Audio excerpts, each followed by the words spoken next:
The main titles were kind of an interesting thing.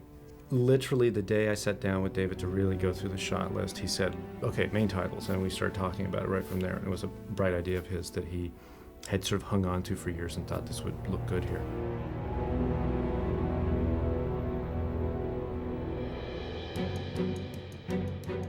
I used to call it main titles designed by Christo, but he never really liked that. So we found a couple of different design companies who would kind of work on that and did some bids. And we recognized up front that what he really wanted wasn't what a title company does. What he wanted was what a visual effects company does, with a title company's design aesthetic on it. And of course then all the nightmare of getting titles out, which has to do with people changing their names and their organization. And, CG companies don't deal with that well. So we had to get two companies together to do that, and it took a little while. He sort of started out with the people from Seven and ended up eventually, well, we didn't have any more money than you normally have for a title sequence. So what would generally be the cost of, say, 2 or 3 visual effects shots had to be 23 to 27. We don't know till later. Titles, right? I mean, that's the worst of it. It's like you have to bid on this and you don't know, there might be 5 or 6 extra shots, and not to mention the shots that you'll have to change at the last minute. We ended up with a collaboration of Computer Cafe with the Picture Mill, and they designed the type, and Computer Cafe did the actual 3D blocks. So this shot is from the game, and it was just kind of clever on their part. They took this shot to show to David that they could do a 3D move on it. And you can see that there's a little distortion going on with the foreground car and whatnot. So then they made a 3D car that doesn't distort, and they keep moving. The whole purpose of this is to show that you can take those flat polygonal shapes and then the real 3D cars that they actually map the 3D stuff onto, and make a 3D scene out of something that was 2D originally.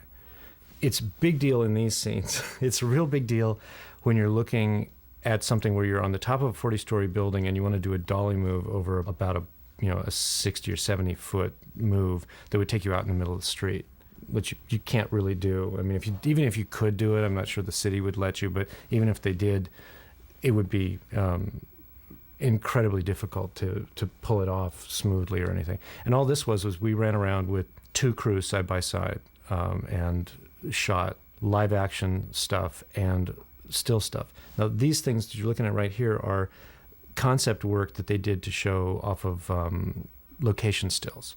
So some of these locations are exactly the same one, but sometimes a slightly different look. And what they're mostly here for is like, okay, there's no extrusion on this type font, and then we go to short extrusion, and does that look easier to read? And there's the long extrusion. So this is sort of very much graphics guys stuff, just to sort of pick what the type would look like and how it would read. And then they threw this in. Fincher hadn't even expected it to come, and they did the little pop-up book thing here where they took all the live action stuff and they mapped it onto various plates, threw in some 3D birds and some 3D type, and suddenly you've got a 3D environment. And it's as simple as a pop-up book in that one. You can even see it, but with a little bit of finesse, you can make it go completely real. So all the moves in the title sequence are done that way. There's no actual moves in there. It was a money thing. We didn't have the money, but David liked it so much. So they did this smart thing. This is actually really fun. If you look at the counter down, it's geeky fun, but fun. The counter down there is the number of degrees of angle that you could look at this stuff and what it looks like. So David could stop at any given frame and say, I like that, that's as far as we can go. And we would know when we went out and shot the stuff that we couldn't be looking at a plane of a building at any steeper an angle than that. So it's just really smart on their part to sort of lay this all out so we could prep it to go out and do the shoot. Because of course, as much as David wanted to be there for everything that got shot, this was one of those things that nobody was going to justify him going out to do. So it was kind of fun. It was Conrad shot it. Conrad was the live action guy. I brought along Dave Stump as the still photographer. He's really a visual effects DP, but he needed somebody who knew how to handle the Weird Amex camera. The UPM acted as our AD, and we just ran all over Manhattan for a week.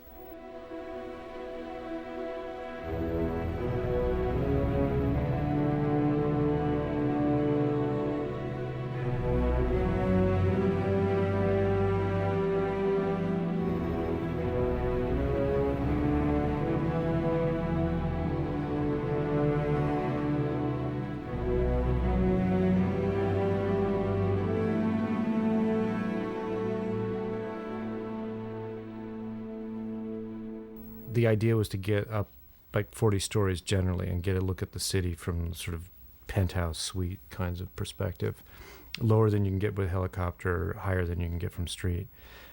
So we would go to all these places. It rained on us a couple of days. It was sunny and gorgeous most of the time. And we picked all these different places and shot like 3 or 4 extras. And then David decided which ones were going to be who. Now, there was a certain amount, like this is a 3D move here based on stills and whatnot. The theory was fairly straightforward. Start in the Battery, move your way uptown until you get to the park. And as you go, you see these installations that are the titles. And theoretically, nothing changed height or what, they're always kind of the same size. It's really tricky from a legal point of view because technically the reason type is always flat on, like the Columbia type, is because that way you can tell how tall the type is. And everybody gets a percentage of somebody or others. And, it just goes on. It's a very complicated legal, silly thing. So you end up with scenes like indelible pictures with Jodie in the background. And Indelible's bigger than Jodie in that shot, and then in this shot, Jodie's big enough to be what she's supposed to be. But if you get a perspective shift, like this one, Forrest is probably the right height at some point during the course of the move, but not all the time. And he's on screen for how long? Does it count from the time the F shows up or before that? It goes on and on. There's one of our Twin Tower shots right there, the one gray slab in the background. Jared's type, by the way, like his O is way bigger than it ought to be compared, under normal circumstances. So there had to be like special dispensation from somebody or other to make it work. The lens flares, even the sky, all that stuff is all added back in from various. The sky wasn't really the same every day, so we had to change it and make the continuity work. And the sense of going from dawn to midday or mid-morning is a little subtle, but it is there. There's some color that adds to it and that sort of thing. And the traffic picks up as we go. Some of these locations are pretty fun to actually be in.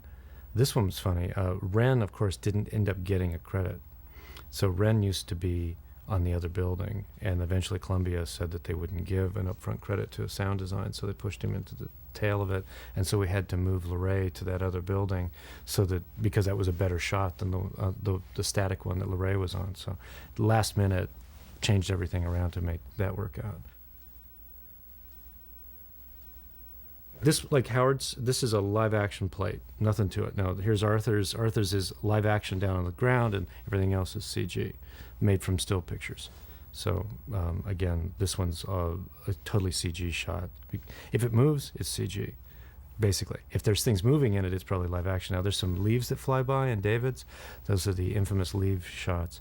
Oh, this one, I love this one. The trees were not this color when we shot this plate. We shot in the beginning of summer, and when they went back and shot Jodie later, after she'd had the kid and was back on her feet and moving around, it was fall, and they happened to get one of those magic times, so we went in and changed the color of the park. We had some tricky things, like there's a light change that happens during Dwight's, and it needs to affect his. There's all these tiny little subtleties that are kind of... The only time you usually see them are in demos from software companies to say, look at our Radiosity renderer, look at this, look at that, we can do this, we can do that. So David had seen these things, and it's always done with white stuff, and it was like, well, let's just make it white and let's just make it look like it really belongs and do all the tricks. So that's what makes them visual effects shots. If this was just titles, they'd just be white and they'd stick out and they'd be easy to read and they'd be legal and we'd be fine. But he wanted them to look, they want shadows moving across them, having cast shadows, have reflections cast off of them. That's what makes it interesting. Like, Luray's shadow on this one actually is hard to see, but it's actually there right behind her letters. Michael's type is reflected in the building behind him eventually. There's a bit of a weird perspective move because panning actually does have some perspective to it, so you have to be careful about making sure that you do it properly. This one here, like the coolest shot in the entire test was this one looking down, and we never used that angle. We used the upper part because we could see the Chrysler building. The Trump Towers one with the DPs in front of it, there was a little bit of a lens flare, and we ended up adding a bigger and bigger and bigger one, and then we couldn't see Darius's credit anymore and pulled it back and tried to make it look like it was real. But we thought that was a good one to put the DPs on with the lens flare that doesn't really exist. his title sequences are parts of the movie in a very legitimate way, and unfortunately title sequences are usually part of the post budget, and they're usually about this much, and that's what you get a title sequence. And if it's really graphic and cool and Kyle Cooper jittery something, you can do it for the money. But if you're trying to do CG shots that really meld in and act like they're part of the scene, like Fight Club and this one, you have different problems. This one, actually, Fight Club was probably the most expensive title that one will ever hear of, ever, at any time. Title sequences that approach $1 million will probably never come again.